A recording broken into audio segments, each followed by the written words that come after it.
G'day everyone.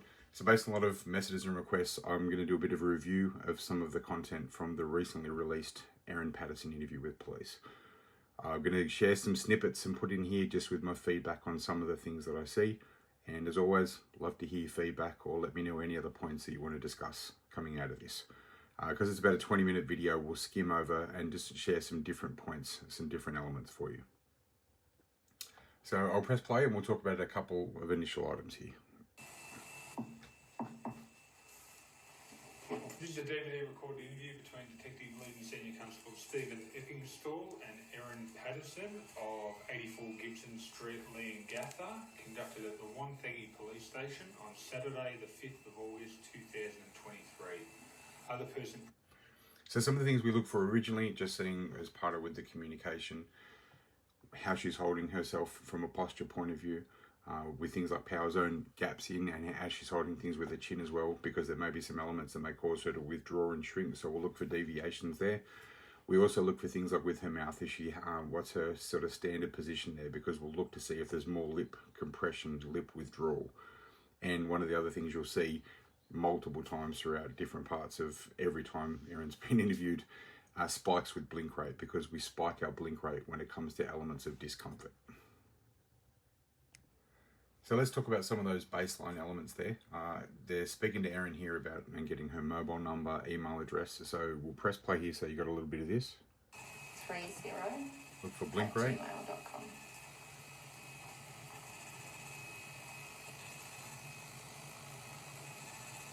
Alright, now. So you're seeing here when she's getting asked some questions that aren't threatening elements, just some basic content there, how relaxed her blink rate is. You saw that her tone is quite relaxed. Not seeing other physiological changes with those either items. It's important for us to look at some of those things so at different times we see the deviations to those. As we discussed earlier, and we've been together for a few hours now. It was after 11:30 that we came to your house today. We want to discuss the deaths of Heather Wilkinson and Gail Patterson today with you. When we were at the house earlier, we just... So first, let's talk about those words landing. We want to discuss the deaths of the people involved there. There was no element of recognition there, no other point. We talk about from a sadness point of view. If this, and this is something that they say shortly that she's had only recently found out, you would expect to see some element of this landing. You would expect to see some element of sadness, which causes the corrugator supercilii to activate and even causes some eyebrow activation to tighten up the inner parts of the eyebrow. But we don't see that element here. We don't even see things such as a spiked blink rate, or not seeing discomfort land from some of these items that are being shared, even when they're starting to lead into the discussion.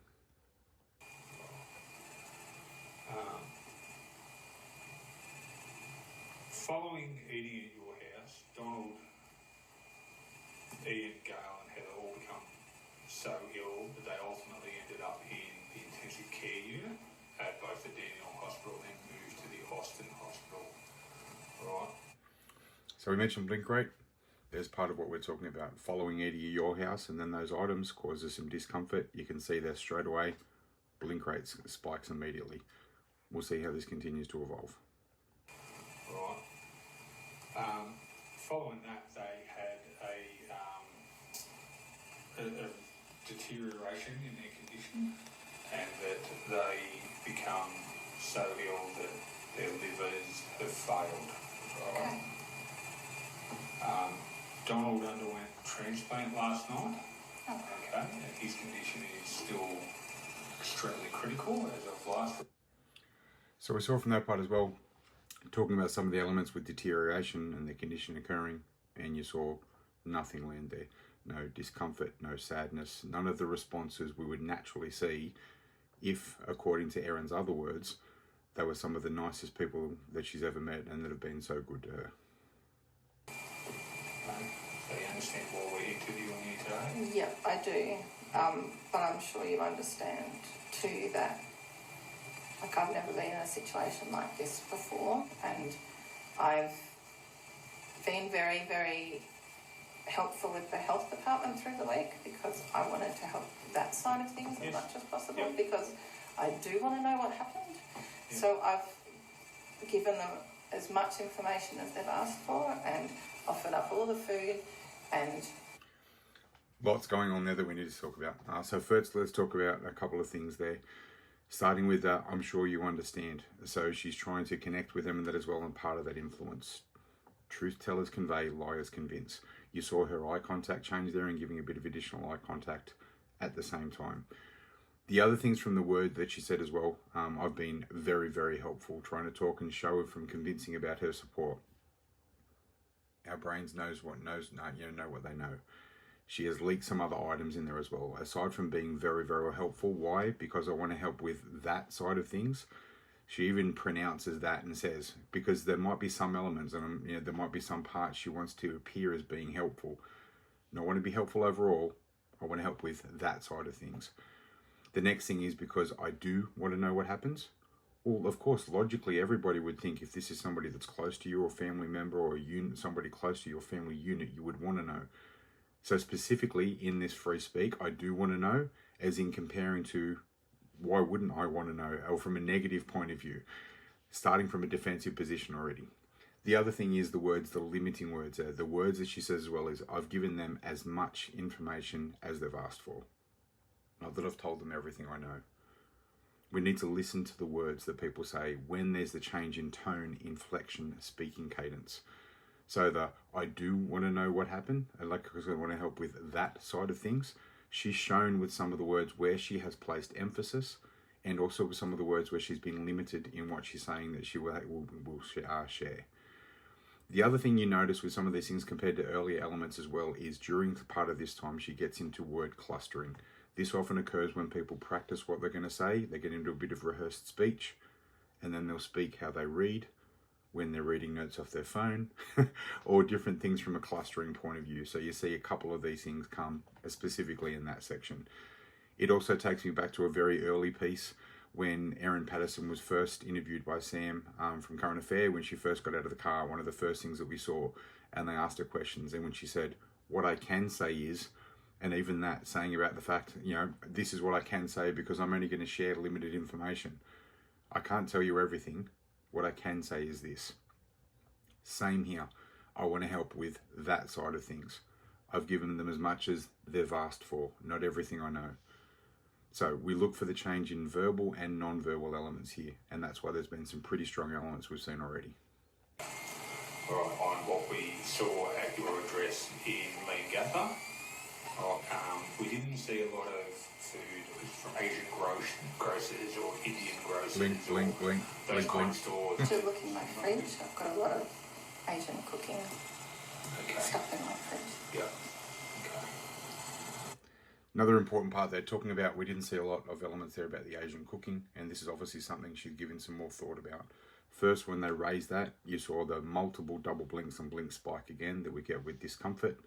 Secondly, you saw as she was talking, she was already preparing to answer. Did you look in my fridge? So she'd already given some thought to this and had a pre-prepared answer. That's why she had stronger eye contact and was so rapid when she gave that part of the response as well. Okay. All right.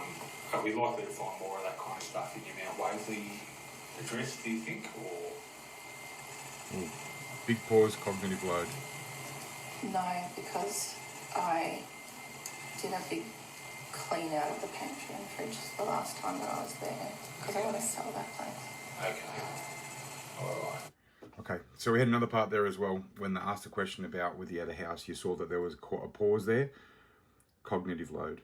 You saw as she started to respond there, her speech was broken, a different speaking cadence, even slightly like a different tone that she was speaking with. That was because she was trying to create some elements of the response there. Because she's trying to give some reason. If this is, in other words, what you cook with and these type of products, surely it would be in your other house. This is not something she had a prepared answer for. So that's why you saw the long pause, uncomfortable pause there, while she raced back to that mental filing cabinet to try and get together some of the words. But as she did them, she was running them through filters. Is this going to get me in trouble? How is this going to sound? That's why it was so broken. And then the additional convincing. Rather than just, no, there's no others there. No, because I'm looking to sell the house and whatever else came along with that. Remember I said it's not just about the non-verbal elements and even just the verbal words that she's saying. We look for the pauses, the change in rhythm, speed, volume and pitch to give some indication as to what people are saying. I'd like to understand why you had his parents and his uncle and auntie over for lunch on the 29th of July. Because I've got no other family, so they're the only support I've got Okay. left, and they've always been really good to me. Yeah. And I want to maintain those relationships with them, Yeah. in spite of what's happened with Simon. Yeah. Okay. I love them a lot. They've always been really good to me, and they always said to me that they would support me with love and emotional support, even though Simon and I were separated, and I really appreciated that. Yeah. Because my parents are both gone. Yeah. My grandparents are all gone. They're the only family that I've got. Yeah. And they're the only grandparents that my children have. And I want them to stay in my kids' life. Yeah. And that's really important to me. And I think Simon hated that I still had a relationship with his parents. But I love them. Nothing that's ever happened between us, nothing he's ever done to me will change the fact that they're good, decent people that have never done anything wrong by me ever. So you saw a couple of things in there. So first, you've heard me mention truth tellers convey, liars convince. They convince with additional eye contact. They convince with additional words, assuming words, convincing words. They convince with trying to give a lot more additional filler information and depth. Why did you have them there? Because I want to maintain relations, but no, we got the details about for the history. They're the only family. How many times did you say, because they've been nothing but good to me? In free speak, trying to justify why I would have them, your people over. In other words, saying that it's a decent relationship. With the majority of people, we would take having a decent, honest, safe relationship as being part of the baseline. But the fact that you're overdramatic, they've done nothing wrong by me, they've done nothing wrong by me, she's already starting to try and say, why would I do this to them, and jumping into the defensive mode. The shortest, clearest answer is often the best. Instruction manual for a Sunbeam Food Lab electronic dehydrator. What was that here? What's that in relation to? Do you know anything about a dehydrator in your house? Or? Okay. Do you own a dehydrator? No. Okay. I've got manuals of lots of stuff I've collected over the years. I've had all sorts of appliances and I just keep them all in. Oh, okay. Yeah. When did you own a dehydrator?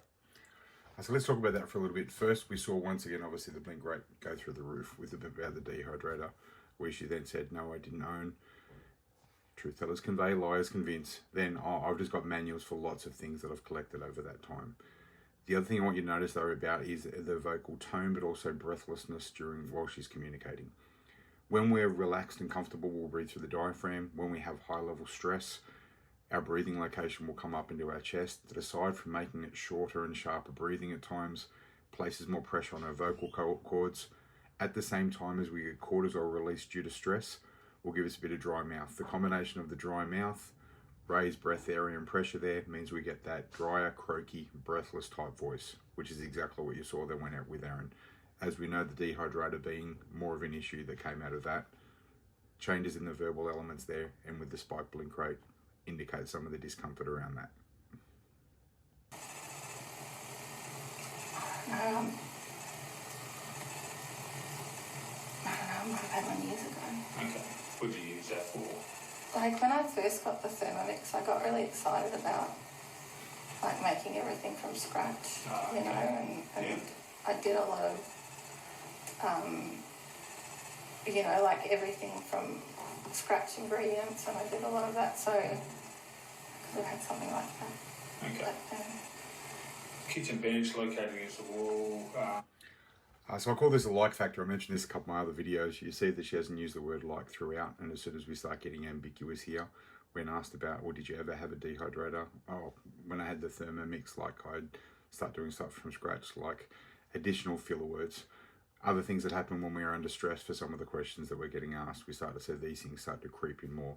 Like the use of the word like, that hasn't been used very quickly, now getting used multiple times over a 20-second period. We took another computer and we took another computer. Right. In the lounge, we grabbed an iPad in a black and red case. From room, we've grabbed a computer. Oh, that'd be an old one I had up in the top of this cupboard. Okay. Yeah, okay. Yeah. That's a very old one. Alright, so that, if I had to prioritise, that would be the bottom of the list. I don't think anyone's powered that on from fairly long. Okay, alright, no dramas, alright, so we'll pop that one at the back of the list. Alright. A black... So let's talk about that. And obviously I'm not sure what's come off these. I've had no information or feedback, and I'm seeing what you all see here. During that time, we once again saw that breathless element, where really breathing pressure coming up with the chest, strained vocal cord element as well, multiple spiked blink rate, as well as some other non-verbals like with lip compression, ducking chin a bit as well. I don't know what's come off devices, but based on there as well, I would say highly likely she probably did a bit of a clean or sanitize of other devices, but is not across either what's on that device, unless that's an incriminating device. But from what I've seen there would be something else.